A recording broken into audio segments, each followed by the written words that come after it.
महाभारत काल की बात है। पांडव अपना सब कुछ जुए में हार चुके थे।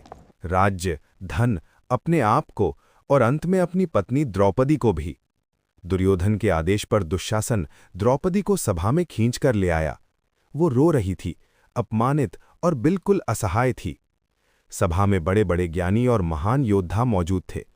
भीष्म पितामह, द्रोणाचार्य, कृपाचार्य, लेकिन अन्याय के सामने सब मौन रहे। दुशासन ने द्रौपदी का वस्त्र हरण करना शुरू कर दिया।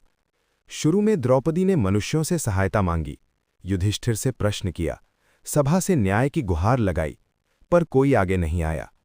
तब द्रौपदी समझ गई कि जब संसार साथ छोड़ देता है तब केवल भगवान ही सहारा होते हैं।